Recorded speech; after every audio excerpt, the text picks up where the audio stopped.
pre-injury Klay is my favorite Warrior of all time.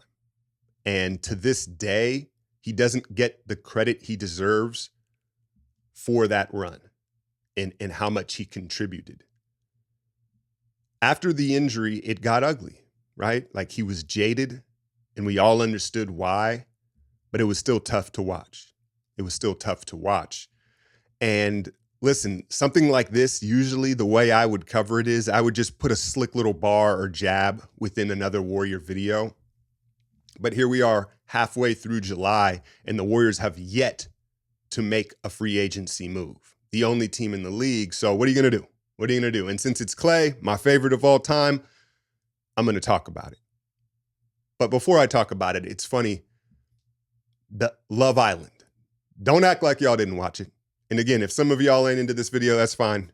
I get it. But Love Island, I watched it with my daughters, not with them sitting, but like talked about it after. You got to talk about it and as you get hooked into the show.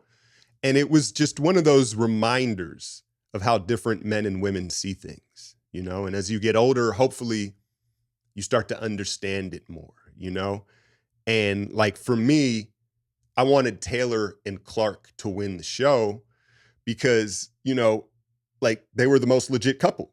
So by definition, they deserve to win in my eyes. Like it wasn't really that I, liked them so much. It was like they actually seemed like they might be falling in love. So, they should win, not my girls. And it was just such a clear example of, the difference in how men and women think. And as men, we think of things like kind of black and white, more logically. And it wasn't that I was like, oh, I'm Taylor's my guy or Clark does that. It just seemed like the logical thing, right? Oh, they might actually be in love, so they should probably win. But with women, there's so much more nuance to the reasoning, right? It's more about how they feel about someone rather than the logistics or who's deserving. And so then this Klay Meg Thee Stallion news breaks, and the situation was kind of flipped on me. I was on the other end of things because when I say it to my daughters, they're like, oh, that's cool. Like, good for them. And I'm like, no. You don't understand the nuance. You don't understand the nuance. And so I got flipped on me there.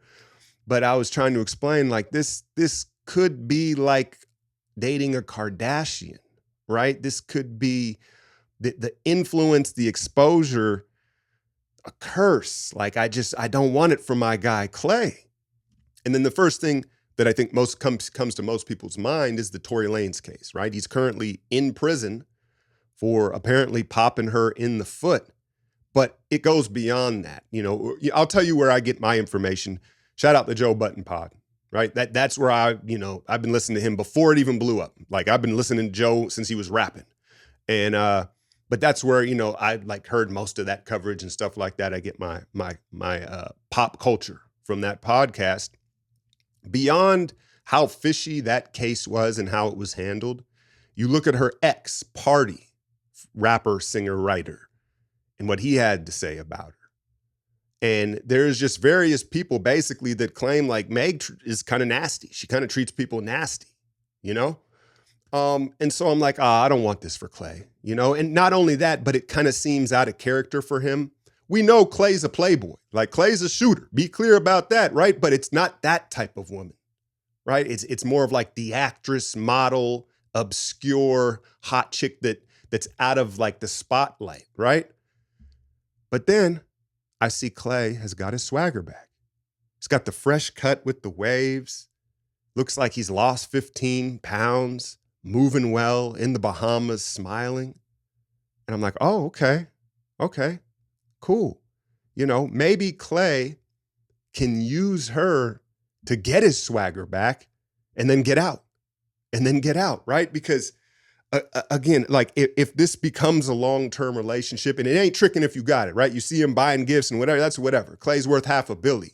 But if this actually turns into a long-term relationship, inevitably, I think her influence is just going to be negative on him, like from everything we know. And, love is love. So you never know. That's where the girls' side of things are like, hey, you can't judge them. Maybe they really are in love. Maybe he'll change her and she'll change him for the good, right? There's that concept where all the fellas, we're like, yo, Klay, Do what you got to do.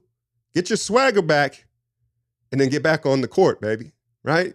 So, it'd be one thing if it was like PJ Washington or somebody like this. Is Klay with her? I guess he is in Dallas. And maybe some of y'all gonna say I'm hating. Listen, I'll always root for Klay. I want Klay to do well. And again, if it's got his swagger back and his motivation back, then I'm all for it. But just I'm wary of it, just from everything I've heard from her, and that it just doesn't seem like his typical type. He lost Rocco this summer. That was tough. You wonder if that, who knows? Now I'm psychoanalyzing, but that's what I do, man. And you talk about Klay. Let's talk about Klay, the basketball player, here for a split second, because again, he looks to be in the best shape we've seen post-injury. The clean cut is back, and maybe this just gives him this is what he needed. He had been so jaded, so scorned from the injuries, and then how it went down with the organization, Golden State in the front office, right? This gives him new life to focus on. He can forget about all that and what he felt he was owed, and now he's busy trying to impress the Stallion. So maybe it'll work for him. I just want him to hold his own and don't change too much.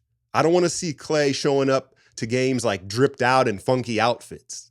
Klay's still got to be Klay at his core, but if it gives him the juice and motivation to move on into this next phase of his career, where this Dallas team, look, Cooper and AD are a much better fit for Klay than Luka, because they're not going to hold the ball for 20 seconds of the shot clock, and then they're going to insulate him defensively, right? They're going to protect him defensively.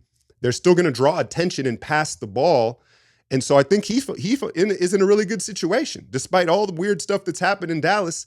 If he all of a sudden comes back in better shape with this new swagger and looking like Klay, I mean, he could have a huge season, and that's all I want for him, right? But be careful, Klay. Don't change too much for this woman, because you have to look at the past, and you always have to remember who you are. As always, hit that like, share, and subscribe. I'm out, y'all.